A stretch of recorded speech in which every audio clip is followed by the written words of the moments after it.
Well, joining me now to have a further look at today's papers is Alex Petropoulos, political commentator with Young Voices UK. Good morning, Alex. Good morning and happy beginning of the week.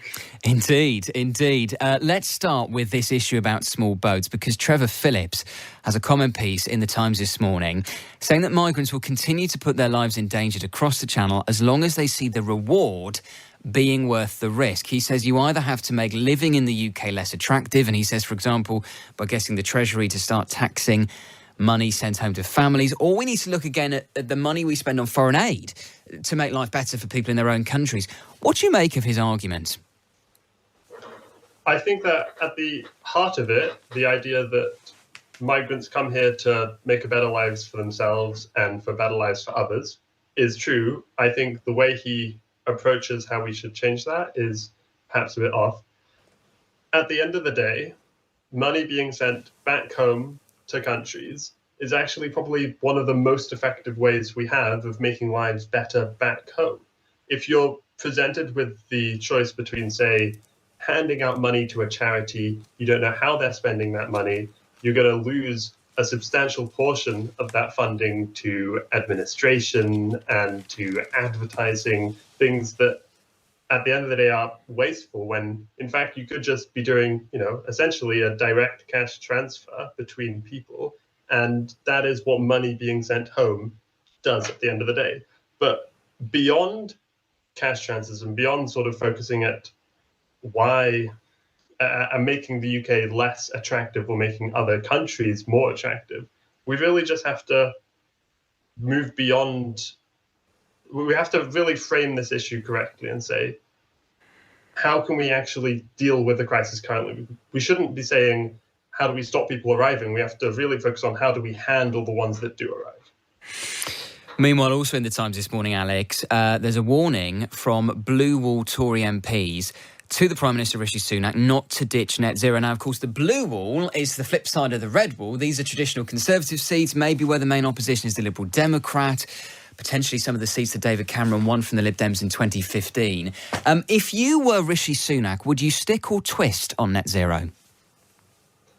I would 100% stick. I think moving away from climate pledges, moving away from net zero would be a colossal electoral self-sabotage. I think that this is a case of the Tories hyper-focusing in on a single issue. This is coming off the back foot of the Uxbridge and South Russell election, where the Tories won, many people believe, because of the campaign against the further rollout of ULEZ.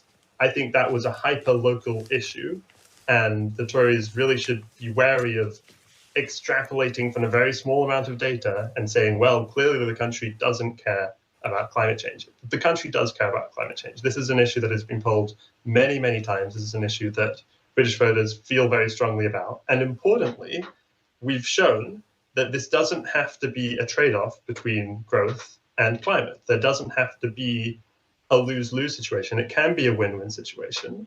And so if the Tories really want to get re-elected and are serious in their concerns about climate change, they could be doing really proactive, forward-thinking measures like removing the ban on onshore wind, for example. That would grow the economy, that would lower energy bills, and it would help the climate. It's a very good point. You do wonder whether they just need to reframe their arguments and actually explain net zero in terms of how it might actually, in the long term, benefit people economically, because we hear so much about the financial cost of things like the ULEZ expansion. But if we are more energy independent and we have a thriving renewables sector, in the long term, that will bring down people's energy bills. 100%. And, this really has to be, it might take 5 years, 10 years for some of these benefits to start falling through, but it could actually happen way quicker. One of the big problems is that within the UK economy, we have a really stringent planning system that is sort of the consequence of many, many different governments. And what this means is that you're stuck with these 10, 15-year delays to build anything. You're stuck with these swathes of regulation, these swathes of environmental reviews, and all of this just slows down the transformation that the country is trying to make.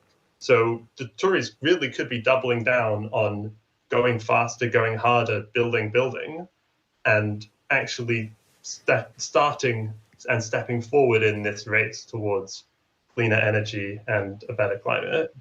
But for now, we'll have to wait and see. Now, Alex, I mentioned a bit earlier on, fantastic documentary at the moment on the Times YouTube channel about Ron DeSantis' Florida. Donald Trump has now told Ron DeSantis to drop out of the race for the Republican nomination. Trump is 43 points ahead of DeSantis when Trump declared, he was something like 6 points ahead, so his ratings have shot up. I mean, are we now getting to the point, Alex, where it's almost impossible to see anyone else other than Donald Trump being the GOP nominee next year?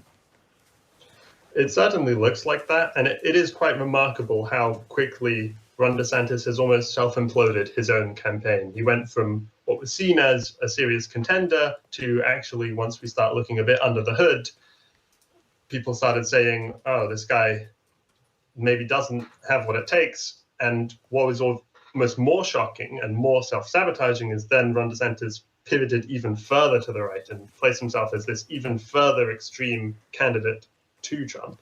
All that being said, Trump is facing a number of indictments. He's facing a number of potentially criminal charges, and many of those could, in fact, remove his eligibility for president. I think it would be unwise for DeSantis to drop out at this point, but you're right that there doesn't seem to be any other alternative. I think this is what all the other Republican contenders are hoping for, that one way or another, these court cases will catch up with Donald Trump and one of them will emerge, but we shall see.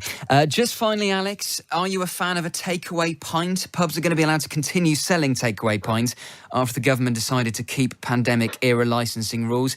Have you had one? Do you think it's a good thing they're going to continue with that legislation?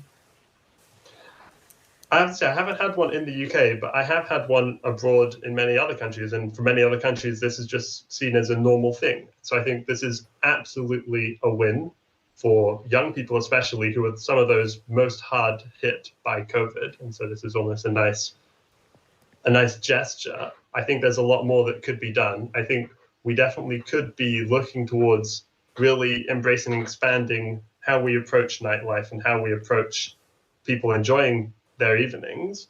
And we could say, look to loosening the fact that pubs require a license to stay open beyond certain hours. This would just be another thing that, like this move, would boost the economy and make people happier. The fact that the Prime Minister had to personally intervene within this issue just shows how systemic this obsession the British government has with sort of saying, oi mate, do you have a license for that?